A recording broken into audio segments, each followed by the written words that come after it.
Component transportation diagram. Turntable catwalk and guardrails are disassembly free. They are folded and transported with the basic crane. Ensure anti-rotation fixation. Car body catwalk are disassembly free and transported with the car body. Integrated transportation of the main luffing system, including master drum, main luffing sheave blocks, and main luffing wire rope. Before assembly, ensure the ground is level and solid and the sight is open. Release the car body outrigger. Transport fixations. Unfold the outriggers to the working state and install the limit connecting rods.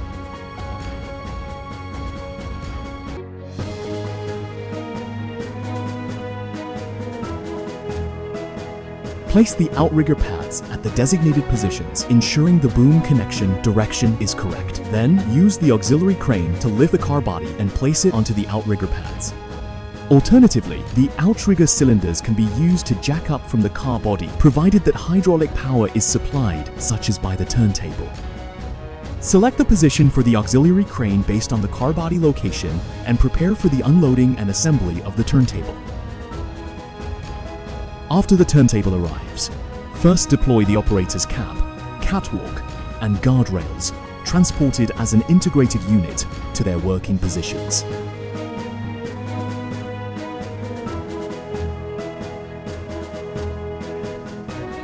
Note that the turntable transport brackets must be removed before assembly.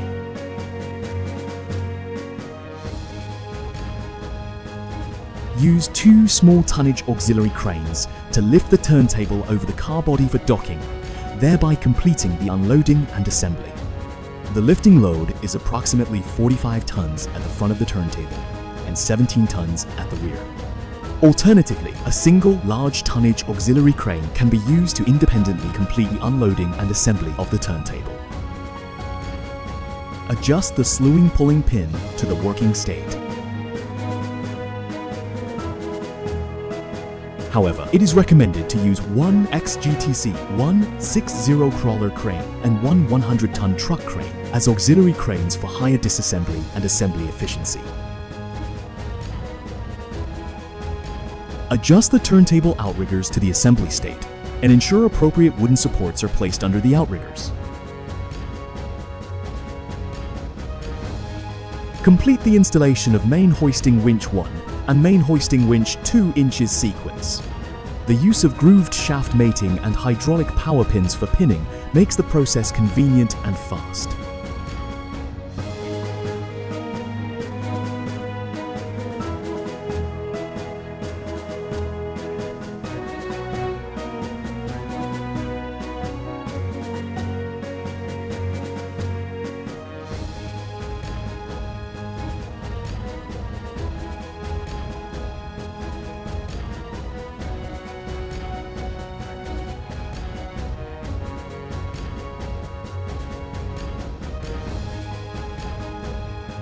Use 2 auxiliary cranes to lift the main luffing system onto the turntable for assembly.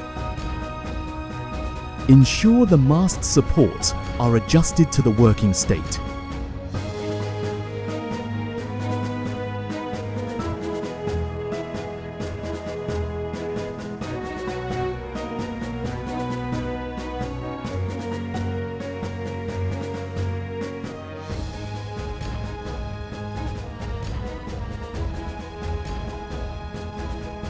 Use hydraulic power pins to complete the installation of the mast, winch, and pulley block, respectively.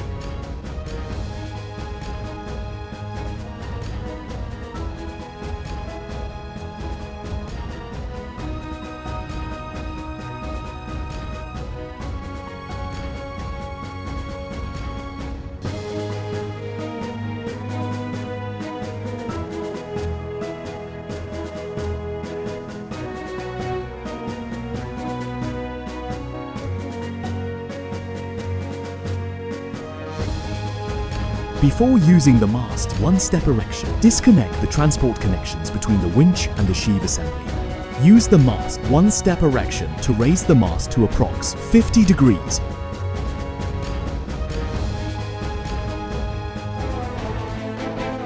Use an auxiliary crane to lift the enhanced counterweight bracket and connect it to the turntable.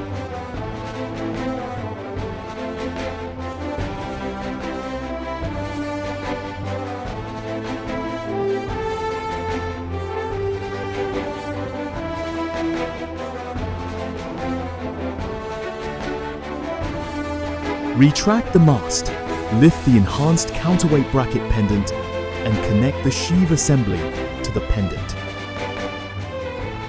Use the mast one-step erection to raise the mast to approx 90 degrees and extend the auxiliary cylinder to release the cylinder fixation. Continue to raise the mast until it can lower freely. When the mast lowers freely to approx 25 degrees relative to the ground, extend the cylinder and install the track hoisting wire rope. Adjust the turntable outriggers to a non-working status. Note, do not adjust the turntable outriggers or extend the car body outriggers when the mast is not luffed to the front of the turntable. Otherwise, there is a risk of tipping backward. Extend the car body outriggers and raise the basic crane to facilitate track beam assembly. Slew the turntable to an angle convenient for track beam installation and raise the operator's cab to an elevation angle of about 20 degrees. Use the mast hoisting function to lift the track beam. Note, do not lift the second track beam on the side where a track beam has already been installed.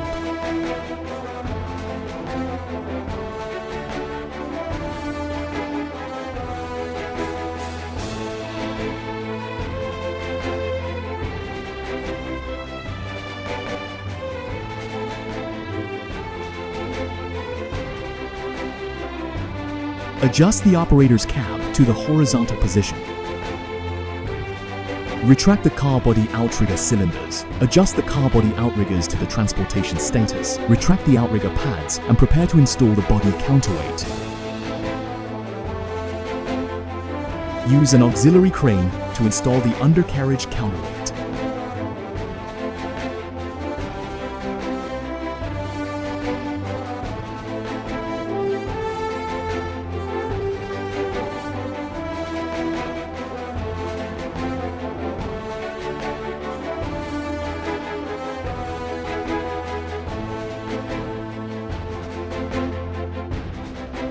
Slew the turntable to the front and start installing the turntable counterweight.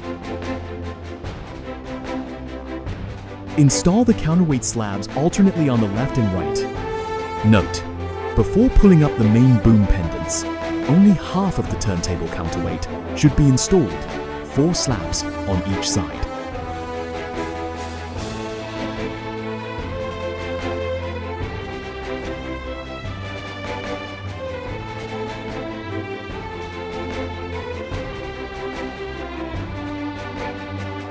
Use 2 auxiliary cranes to assemble other components, one at the front for boom and pendant assembly, and one at the rear for counterweight assembly. Simultaneous operation at the front and rear increases efficiency.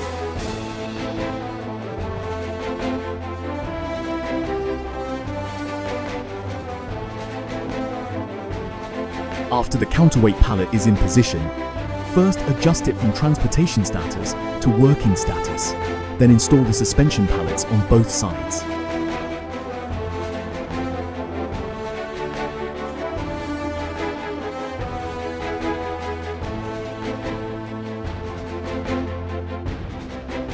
After the pallet is positioned, move the basic crane forward and install the central counterweight slabs. Reverse the basic crane to a position convenient for connecting the enhanced counterweight bracket and the cylinder. Connect the hydraulic piping and electrical circuit of the cylinder. Extend the cylinder and connect it to the bracket connecting plate. Alternatively, remove the connecting plate and connect the cylinder directly to the bracket.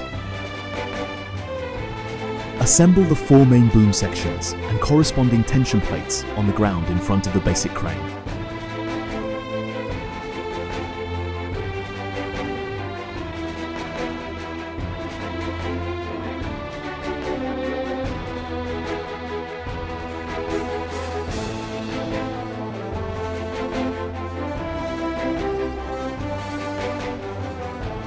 Adjust the main boom anti-tipping cylinder to the working state.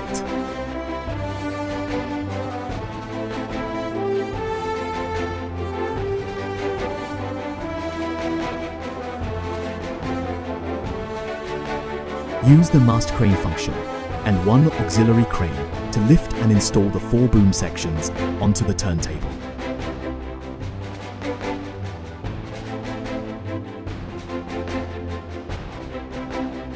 Place a support stand at the front of the fourth boom section. Connect the remaining boom sections in sequence. Use the boom support stands appropriately to ensure that no more than 2 boom sections are suspended.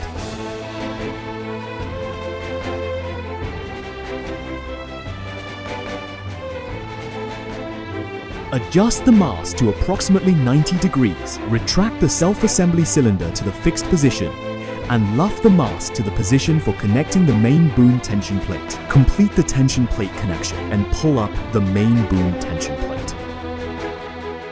Complete the installation of the turntable counterweight. Raise the main boom to lift the boom head sheaves off the ground. Set the hook block under the boom head sheave block and complete the wire rope winding.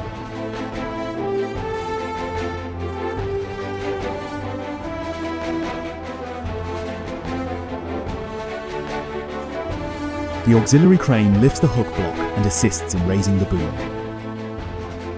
Note: before raising the boom, the lifted weight of the enhanced counterweight must not exceed 50 tons. When raising the boom, the enhanced counterweight leaves the ground passively and lands automatically during the process. No manual operation is required. After the boom is raised, you can choose to use the separate small pallet or reduce the counterweight slabs on both sides as needed.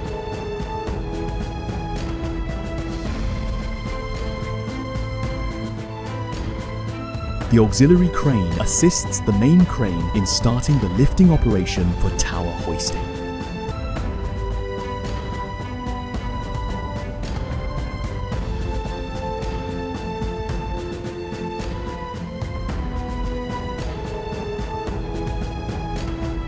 When hoisting the nacelle, wheel hub, blades, etc., the amount of enhanced counterweight can be adjusted as needed.